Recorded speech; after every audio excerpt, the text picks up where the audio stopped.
हतो सम्मा संबुद्धस्स।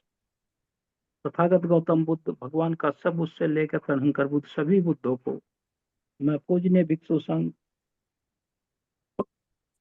दायक संचालक वक्तागण श्रोतागण की तरफ से याचना करता हूँ कि सबका मंगल हो, सबका कल्याण हो। आज जो मेरा टॉपिक था कि क्या जो एनर्जीज एंड फोर्सेज हैं आदमी के, जो पंच इसमें नाम रूप में, उसकी मृत्यु के बाद वो जारी रहते हैं, ये इसका है। इसी पर मैं पिछले बार बोल रहा था। तो इसमें जो शरीर के कैसे चलता है, जैसे लोग समझते हैं कि मृत्यु हो गई, सब समाप्त हो गया। समाप्त तो होता है अरहत और बुद्ध की स्थिति में, इनको छोड़कर समाप्त नहीं होता, क्योंकि ये इतना बड़ा फोर्स इसमें। भंते जी जो बोल रहे थे, उषा जी ने कहा, शरीर में आसक्तियां और ये जो इंद्रियां, सेंस ऑर्गन, सेंस ऑब्जेक्ट, इनके सबके अपने अपने आहार हैं। जैसे भगवान बुद्ध, पहले भी मैंने बताया था पिछले संडे को, भगवान बुद्ध ने कहा एक क्या है, सभी प्राणी आहार पर निर्भर हैं। अब वैसे तो हम आहार पर निर्भर हैं, कबलिंकर आहार है हमारा, वो सभी तरह की शक्तियां शरीर को देता है। जो भी न्यूट्रिएंट्स हैं हमको चाहिए, वो सब मिलते हैं बॉडी से, तो हमारा शरीर स्वस्थ रहता है, सारे की सारी चीजें। लेकिन इसकी जो अपनी सेंस ऑर्गन्स हैं, उनके अपने अलग आहार, और वो आहार जो हैं वो अदृश्य हैं, वो उनका अरूप है, वो अरूप आहार है वो, क्योंकि वो दिखाई नहीं पड़ते। उनके एक्शन तो दिखाई पड़ते हैं जब वो एक्शन में परिवर्तित होते हैं, आहार दिखाई नहीं पड़ता। आहार से ही उत्तेजित होकर व्यक्ति उन कर्मों को करता है, जब उसका उतना ज्यादा, जैसे उपादान, भंते जी ने कहा कि उपादान क्या है।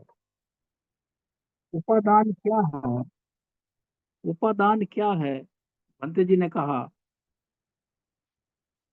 उपादान एक जो क्रेविंग है हमारी, जो हमारी क्रेविंग है, जो तृष्णा है, इंटेंसिव नेचर है। जब हमारी तृष्णा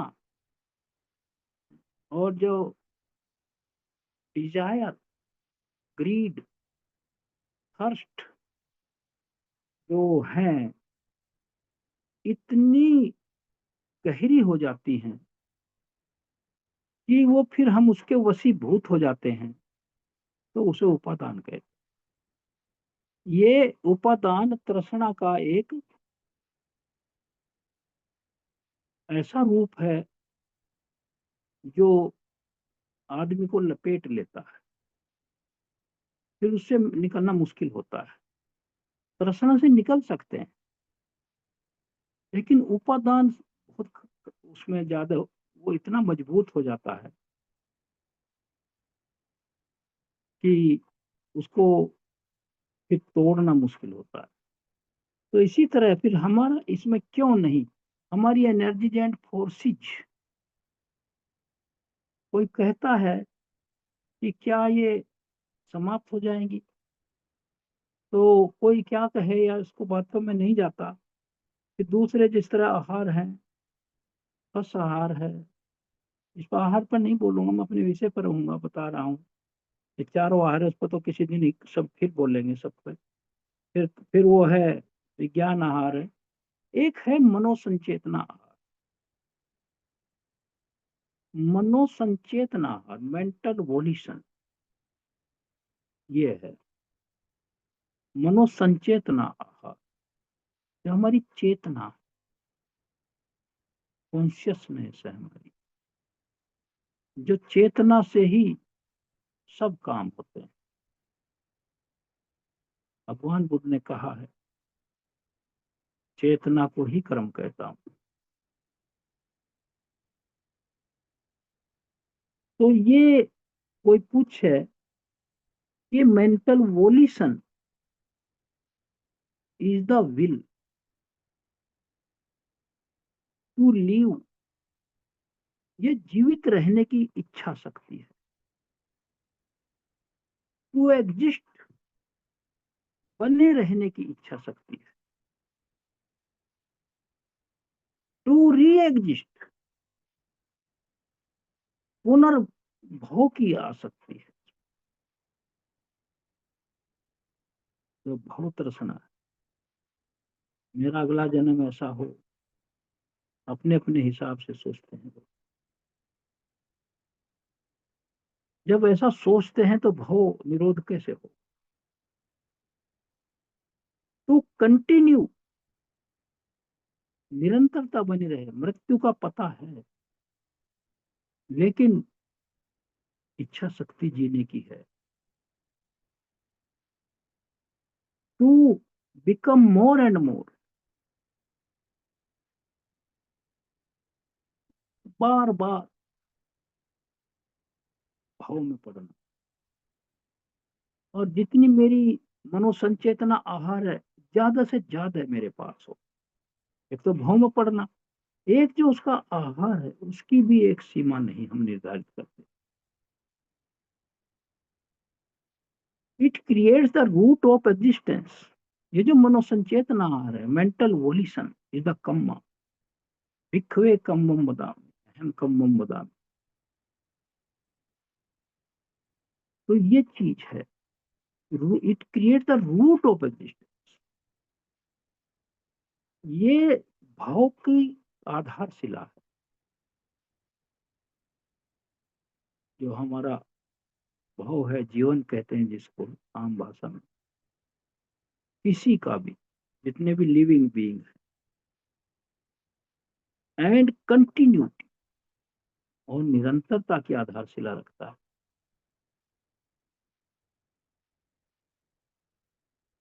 striving forward by way of good and bad actions, ये संघर्षरत रहती है आगे चलने के लिए, आगे बढ़ने के लिए। स्ट्राइव यानी संघर्ष करना, striving forward by way of good and bad actions.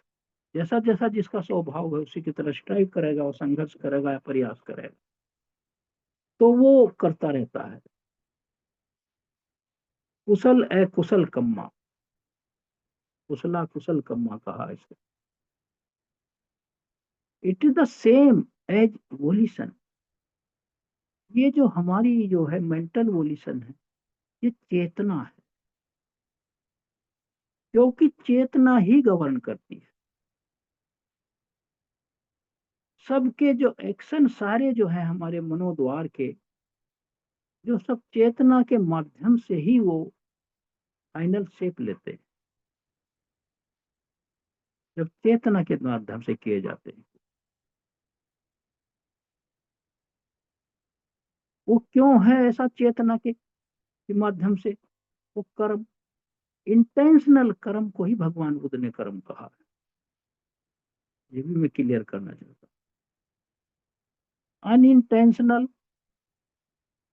और ऐसे ही जो हम कर्म कर देते हैं फ्रीवोलसली, तो वो कर्म नहीं बनते। इंटेंशनल कर्म, उसके पीछे हमारा चेतना काम कर, इरादा है हमारा। हम उसे जानबूझ के करें, क्यों करें? अचीव करना चाहते, फिर उसमें हमारी तृष्णा निहित है। इंटेंशनल कर्म, जो हमारे जो न्यूरन उषा जी ने बताई है, वो जो उसको हम अचीव करना चाहते हैं, वो हिंडर तो वो करते हैं हमारी भाषा में, लेकिन अचीव तो हम उन्हीं को करते हैं। हिंड्रेंस तो एक उसके लिए हैं जो उनसे बचना चाहता है, लेकिन संसार के लिए तो सुखद है वो। वही तो आहार है संसार के, जो पृथुजन हैं उनकी इंद्रियों के, उसे ही तो सुख कहते हैं। ये अलग बात है कि जिसको सुख कहते हैं एक बुद्ध का उपासक दुख कहता है।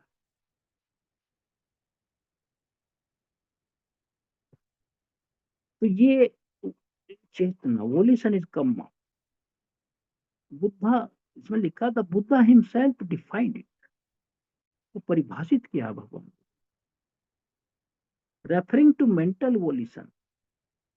इसमें जो कहा गया, भगवान बुद्ध कहते हैं जो व्यक्ति मनोसंचेतना के आहार को समझता है। मनोसंचेतना के आहार क्या है? ये न्यूरन ही तो है,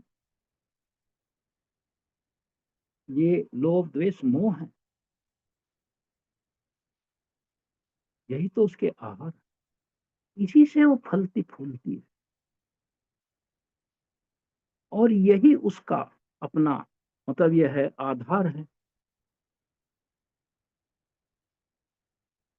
इसी में रमती है वो, रमण करती है, पल्लवित होती है, पुष्पित होती है, आनंदित होता है व्यक्ति। उन्होंने कहा जब आदमी मनोसंचेतना आहार को जान जाएगा, क्योंकि ये बहुत ही सबटल है, सूक्ष्म है, और जल्दी समझ में आने वाला नहीं है। इसको वही समझेगा जो चित्त को परीक्षण करता है, जो चित्त की रखवाली करता है, जो चित्त का मोमेंट टू मोमेंट आचरण देखता है। मनोसंचेतना, एक तो संचेतना, उसकी जो चेतनता है, आहार, उसको जो आहार मिल रहे हैं, थॉट मोमेंट टू मोमेंट, सब मोमेंट टू सब मोमेंट, क्योंकि ये निरंतर चलने वाली प्रक्रिया, सतत प्रक्रिया है। क्योंकि हम एट ए स्ट्रेच, क्षुद्र क्षण और क्षण की अवधि ही जोड़ के जीते हैं। एक क्षण के विरुद्ध होने पर दूसरा क्षण हमें फिर रिवाइव करता है।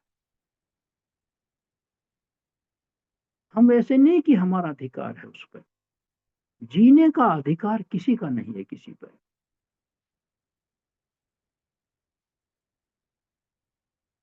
मेरा अपना जीने का अधिकार नहीं है मेरे ऊपर,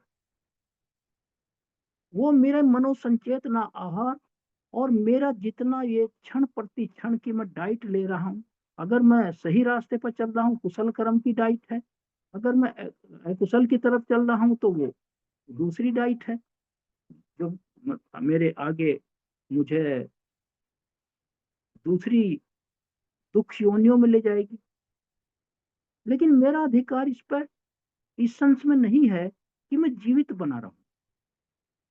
ये जो, हाँ, अगर मैं इसको समझ लूं कि मैं क्या कर रहा हूं, ये जो कठिन है, जो माइन्यूट प्रोसेस है, तब अधिकार भी है। क्योंकि भगवान बुद्ध ने कहा है master the mind, don't be mastered by the mind. ये मैं कहता हूं। और जो ये सांस तो अपने आप आ रहा है, इस पर मेरा अधिकार नहीं है। जितनी चेतनाएं हैं उनको वॉच करने का मेरा अधिकार है, ये मैं कहना चाह रहा हूं। एक जो भगवान बुद्ध ने कहा कि मनोसंचेतना आहार को जो समझ जाएगा, क्योंकि सबसे कठिन है, तो वो कह रहे कि वो फिर तीनों उसको समझ जाएगा, काम तृष्णा भव तृष्णा विभव तृष्णा। और अन्य आहारों को समझ जाएगा वो। क्योंकि सबसे ज्यादा बड़ा जो टॉप लेवल का जहां निर्णायक स्थिति पैदा होती है वो मनोसंचेतना में ही है। वहीं से कर्म का अच्छा बुरा और उससे बचना, उसमें से निकलना, अकुशल को प्रिवेंट करना, अकुशल को अबंडन करना, कुशल की वृद्धि करना, कल्टीवेट करना, और कुशल को मेंटेनेंस करना, उसको उसमें प्रिजर्व करना, ये मनोसंचेतना का काम। तो ये आहार हैं सब अपने अपने। अच्छा, फिर कहा दस द टर्म्स थर्स्ट। थर्स्ट प्यास जिसको कहते हैं ना, वैसे तो प्यास कहते हैं। किस चीज की प्यास? ये तो तृष्णा के सिनोनिम्स हैं। थर्स्ट, सबसे बड़ी प्यास तो तृष्णा की है। पानी से तो हम थोड़ी थोड़ी देर पी के प्यास क्वेंच कर लेते हैं, बुझा लेते हैं। वोलिशन, फिर वही चेतना, मेंटल वोलिशन, मनोसंचेतना, एंड कर्म। देखिए फिर कैसे कंक्लूड किया भगवान बुद्ध ने, ये सब एक ही चीज के नाम। क्योंकि जो हम कर्म करते हैं, they are tinged by our these thirst and cravings, वो उसी से रंगे हुए हैं। मेरे कर्म के पीछे मेरी जितनी डिजायर्स हैं, मतलब ये ग्रीड है, राग द्वेष मोह, मेरे कर्म में निहित हैं। जो मैं भी कह रहा था, वो कर्म के माध्यम से दिखाई देते हैं, वैसे अप्रत्यक्ष हैं वो। जब मैं कर्म करता हूं उससे वशीभूत होकर, उपादान के वशीभूत होकर, तब वो दिखाई करता है कि इसने एक कल्याण किया, किसी को दान दिया, किसी की जान बचाई, कहीं मैत्री दिखाई, कहीं करुणा दिखाई, या कहीं बलात्कार किया, कहीं मर्डर किया। तो उन्हीं कर्मों में उसकी परिणति होती है। लेकिन उसके पीछे जो एनर्जीज एंड फोर्सेज, जो मेरा टॉपिक है, वो काम कर रहा है। Do the energies and force is it destroys after at the death? No. Buddha कहते नहीं।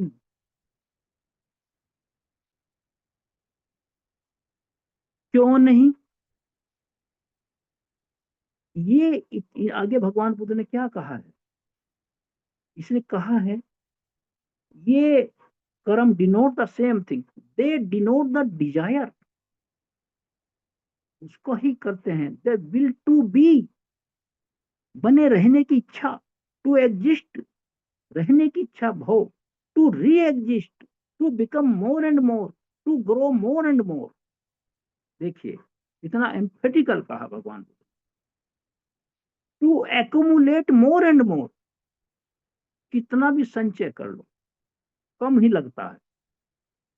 वासनाओं का भी तो संचय है, धन का संचय तो अलग चीज। हम वासनाओं के संचय की वजह से ही तो दुखी हैं। धन का संचय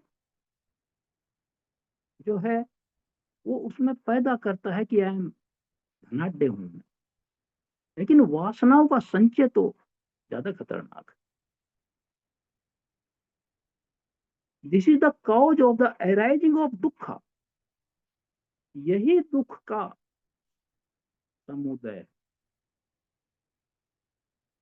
ये एनर्जीज एंड फोर्सेस जो हैं, यही रियलाइज होती हैं जब जन्म होता है। जन्म ही दुख, ये कॉज ऑफ दुख। एंड दस is found with in the aggregate of mental forces, mental formations. और ये मेंटल संस्कार में, संखारा, ये हमारे संस्कारों में निहित है, जो हमारा चौथा एग्रीगेट है। रूप वेदना संज्ञा संस्कार संखार, ये वही है, ये कर्म संखारा, जो पांच पंच उपादान स्कंधों में से एक है। बहुत इंपॉर्टेंट है, क्योंकि यही आगे चलने की आधारशिला रखता है, कर्म ही। क्योंकि कर्म में ही सारी की सारी नेगेटिव पॉजिटिव ऊर्जाएं, टेंडेंसीज सब समाहित है। तो ये इस तरह है। तो मैं इसको इस तरह क्लियर करना चाहता हूं। ये कठिन है, इसलिए मैं बार बार कह रहा हूं। भगवान बुद्ध आगे कह रहे हैं, ये सबसे ज्यादा इंपॉर्टेंट पॉइंट भगवान बुद्ध ने उनकी शिक्षाओं में क्या है, हमें केयरफुल्ली हमें मार्क करना चाहिए, याद रखना चाहिए, दैट द कॉज, जो हेतु है, द जर्म, जो कीटाणु है उसका, ऑफ द अराइजिंग ऑफ दुखा, इज विद इन दुख इटसेल्फ। देखिए क्या इंटरेस्टिंग बात भगवान बुद्ध ने कहा। दुख का हेतु और दुख का समुदय और उसका बीज कीटाणु, जर्म, वो दुख में ही है। क्योंकि पंच उपादान स्कंध दुख है, इसलिए दुख में ही है अंदर, तो ये बाहर नहीं। बाहर की चीजें हमें प्रेरित करती हैं, लेकिन अगर हम सावधान रहें और उसमें केवल देखा और देखा ही नहीं, तो हम वो अंदर नहीं एंटर कर सकती मनोद्वार से।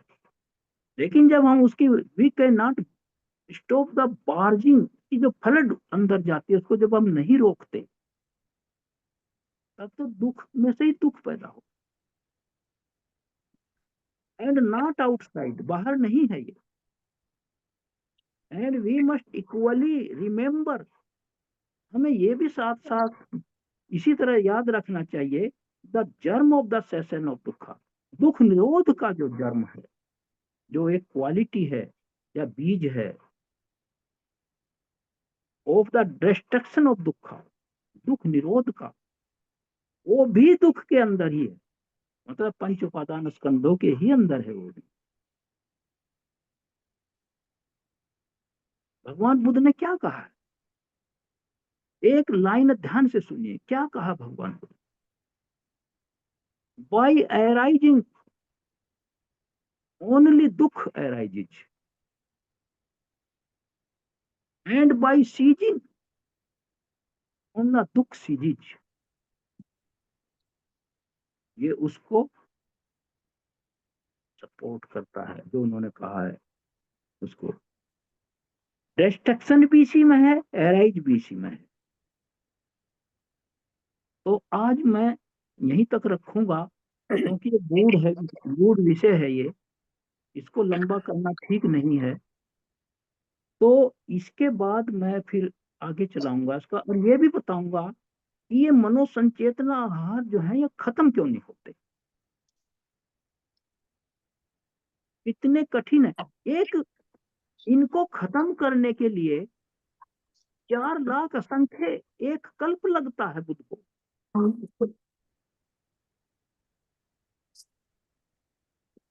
ये सोचिए, एक अहर्क को एक असंख्य 1 लाख लगता है एक अरब।